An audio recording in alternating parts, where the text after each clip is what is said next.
In 1958 Detroit, where cars are made, we find ourselves in a factory buzzing with noise and busy workers. But among all the plain, ordinary cars, one shines like a ruby, a bright red Plymouth Fury. It's almost like the car has a life of its own, demanding attention. One factory worker, maybe a bit too curious, gets too close and bam! The hood slams down, almost like the car was angry. His hand is hurt bad, but that's not the worst part. Another worker, thinking it's just another car, sits inside. Later he's found dead, as if the car had a dark secret it didn't want to share. Creepy, right? Maybe some cars are born bad. On September 16, 1978, in Northern California, we meet Arnie Cunningham, a shy and nerdy teenager who spends his weekends playing Scrabble with his parents. They still treat him like a little kid, even though he's almost grown up. Arnie's best friend, Dennis Gilder, is the complete opposite, a cool football player who's always there to protect Arnie. They head to school together like any other day, but you can't help but feel something strange is about to happen. Maybe it's the way the shadows seem to follow Arnie, or how his black-rimmed glasses almost seem to glow in the dim light. Dennis might be strong, but will it be enough to shield Arnie from what's coming? In shop class, things go from bad to worse for Arnie. A group of bullies led by the mean Buddy Repperton zero in on him like sharks. Dennis wants to help, but he can't be there every second to protect Arnie.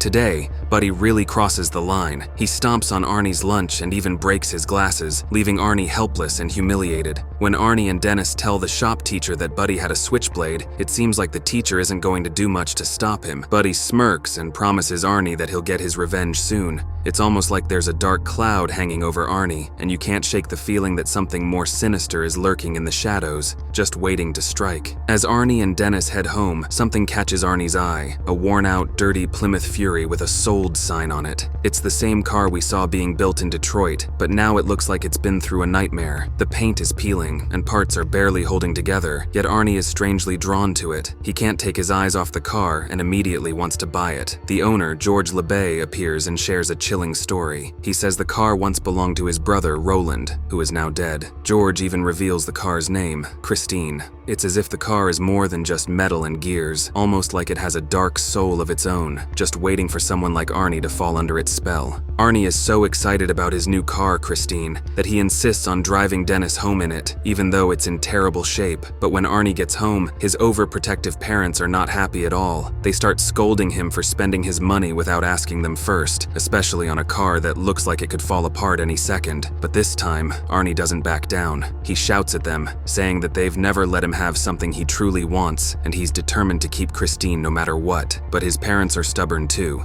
and they refuse to let the car stay in their driveway. So, Arnie takes Christine to a creepy junkyard garage run by a grumpy old man named Will Darnell. As Arnie drives away, you can almost feel Christine's presence growing stronger, like the car is slowly taking control, feeding off Arnie's anger and frustration. Something tells you that this is just the beginning of a terrifying bond between Arnie and Christine. Over the next few weeks, Arnie spends all his free time working on Christine after school. It's like he's under a spell, obsessed with fixing her up. He even starts helping Will Darnell around the garage, like he's found a new purpose. This is the first time Arnie has ever stood up to his parents, and it seems like more than just rebelling against their control. Dennis notices something strange too. Arnie is becoming more confident, almost like a different person. But the weirdest part? Arnie has stopped wearing his glasses, the very thing that used to define him. It's as if Christine is not just changing on the outside, but is somehow changing Arnie from the inside. The car and its mysterious power seem to be taking hold, and you can't help but wonder what else will change, or who else might be in danger. During a football game, Dennis is stunned when he sees Arnie pull up in Christine. The once wrecked car is now fully restored, shining bright red like new. But that's not the only surprise. Sitting next to Arnie is Lee Cabot, the new student at school. The sight of Arnie with Lee is so shocking that Dennis loses focus on the field and gets tackled hard. The hit is brutal, ending Dennis's football career and shattering his dreams for the future. Now he's stuck in the hospital, surrounded by beeping machines and the smell of medicine, all because of that strange car and how it seems to be changing Arnie's life, and not for the better. As Dennis lies there, he can't shake the feeling that Christine is more than just a car, and whatever is happening to Arnie might be coming for him next. Meanwhile, Arnie continues dating Lee, but things start to get a little weird. One night, he takes her to the drive-in to watch a movie. As they sit in Christine, Lee admits she feels like Arnie is moving too fast in their relationship. But that's not all. She also confesses that something about Christine makes her uneasy, like the car has a mind of its own. During the movie, one of Christine's windshield wipers gets stuck. Arnie steps out out to fix it, but while he's outside, Lee suddenly starts choking on her hamburger. To make things worse, the car's doors lock by themselves, trapping her inside. Arnie tries desperately to get back in, but the car refuses to let him. In a panic, Lee manages to unlock the passenger door just in time. A nearby viewer sees her struggling and rushes over to perform the Heimlich maneuver, saving her life. It's almost as if Christine was jealous of Lee, trying to get rid of her. The car seems to have a mind of its own, and it's not a friendly one. After the terrifying incident at the drive-in, Arnie drives Lee home, but things are far from normal. When they reach her doorstep, Lee turns to Arnie and firmly tells him that she won't get in Christine ever again. She says there's something really strange about the car, like how the radio only plays old songs, no matter what station she tries to tune in, and none of the local channels ever come through. It's as if Christine is stuck in the past, or maybe the past is haunting the car. Arnie, clearly upset but trying to stay calm, doesn't argue. He takes Christine back to Darnell's garage, but you can't help but feel that this car is far from done with its dark tricks. Something eerie is lurking just beneath Christine's shiny surface, and whatever it is, it's pulling Arnie deeper into its grasp. After Arnie leaves Christine at the garage, Buddy Repperton and his gang of thugs sneak in with one thing on their minds: revenge. They show no mercy as they take sledgehammers, crowbars, and anything they can find to smash Christine into pieces. Windows shatter, metal bends, and the once beautiful red car is left a twisted, broken wreck by the time they're done. The next day, Arnie returns to the garage, excited to see Christine, only to find her destroyed beyond recognition. His heart sinks as he stares at the wreckage, all the hard work and time he spent restoring Christine gone in an instant. But as he looks at the crumpled metal and shattered glass, something dark flickers in Arnie's eyes, almost like he's not just upset, but as if he's plotting something. Christine may be broken now, but you get the eerie feeling that this car and Arnie aren't going to let Buddy and his crew get away with it.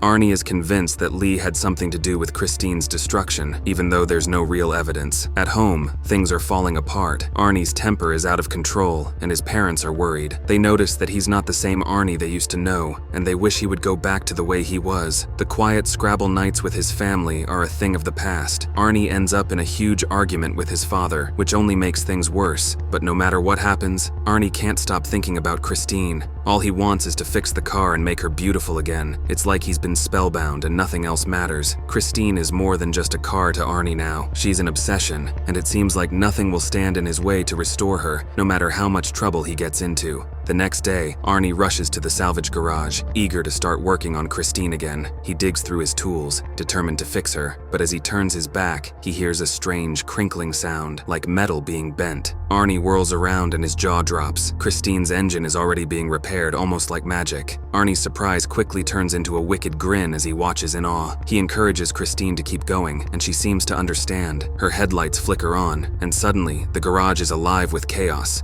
At night, she prowls around on her own, hunting down every gang member who helped wreck her, and when Christine finds them, it's not pretty. She makes sure they pay in the most gruesome ways. One night, Christine tracks down the last of the gang at a gas station. In a fiery rampage, she spills gasoline everywhere and sets the place ablaze. The station goes up in flames, turning into a pile of rubble and ashes. Christine herself catches fire, but that doesn't stop her. She keeps going, chasing after Buddy. Terrified and desperate, Buddy tries to flee, but he can't escape the nightmare he's unleashed. The next morning, Christine appears once again as the shiny, brand new red car she was before. Almost like nothing ever happened, she's back to her old self, but now with an even darker power. The sight of the car in pristine condition is both beautiful and chilling, hinting that the nightmare is far from over. Christine's dark spree isn't over yet. She sets her sights on the grumpy Will Darnell, the garage owner. One night, Christine makes her way to the garage, and this time she's not just fixing herself up. She wants revenge. Christine traps Will inside her front seat and with a terrifying display of power, starts crushing him against the steering wheel. It's a slow, painful process, with Christine's metal twisting and bending in a ghastly show of strength. By morning, the garage is eerily quiet. Christine, though, is once again in perfect condition, as if nothing had ever happened. Her metal gleams, and she's as shiny as ever, but there's a cold, sinister edge to her new perfection. The car has done the unthinkable and come out looking like new,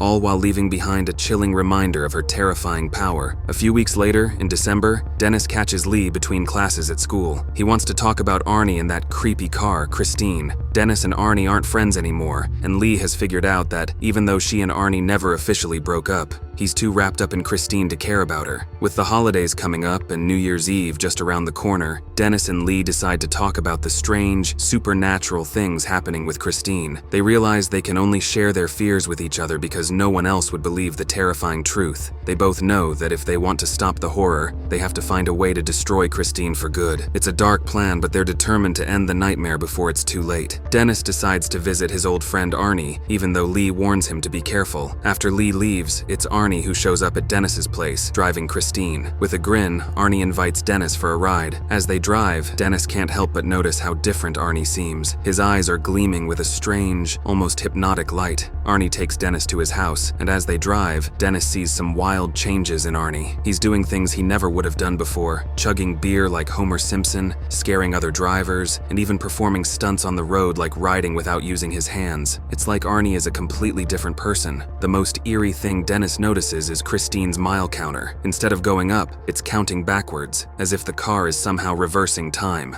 Arnie tries to explain to Dennis how amazing, strong, and fulfilled he feels when he's with Christine. His words become more and more like a lovesick confession, showing how deeply Christine has captivated him. Dennis is left feeling uneasy, knowing that Christine has an unnatural hold over Arnie, making him do things that seem straight out of a nightmare. The next morning, Dennis takes a bold step. He goes to the school parking lot and scratches Darnell's Tonight into Christine's hood, making sure Christine knows her fate is coming. Then, Dennis and Lee head to Darnell's scrapyard, where they plan to confront the car. They hide inside a bulldozer, waiting for night to fall and for Arnie and Christine to arrive. When darkness covers the scrapyard, Dennis comes up with a clever but risky plan. He tells Lee to wait in the office with the door ready. The idea is that once Christine shows up, Lee will slam the door shut, trapping the car inside. It's a daring move, but Dennis knows it's their best shot at stopping Christine's terror. As they wait in the shadows, the tension is thick. If their plan works, it could mean the end of Christine's reign of fear. Lee leaves to carry out the plan, but things take a frightening turn. As she makes her way to the office, the night is suddenly pierced by Christine's headlights. Lee was hiding under a pile of garbage, and now Christine is charging straight at her, trying to run her over. In a dramatic twist, Christine crashes into one of the office walls instead, sending shards of glass everywhere. Arnie is thrown through Christine's windshield, and he gets impaled on a sharp piece of glass. It's a horrifying scene, with Arnie bleeding and in pain, but even in his last moments, he reaches out and touches Christine's front bumper one last time.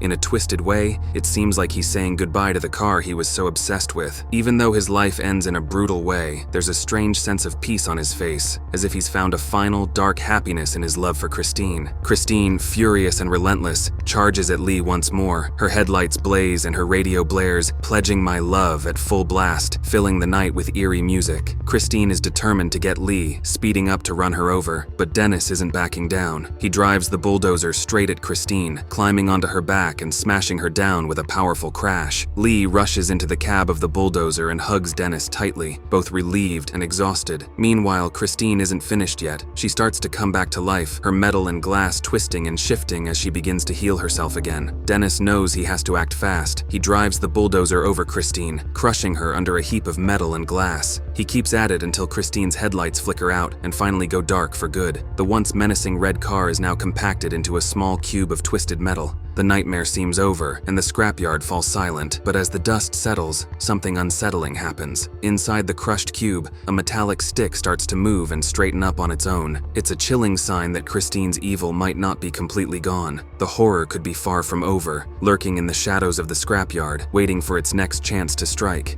Which movie should we recap next? Drop your suggestions in the comments below, and don't forget to hit that subscribe button for more movie recaps. Thanks for watching.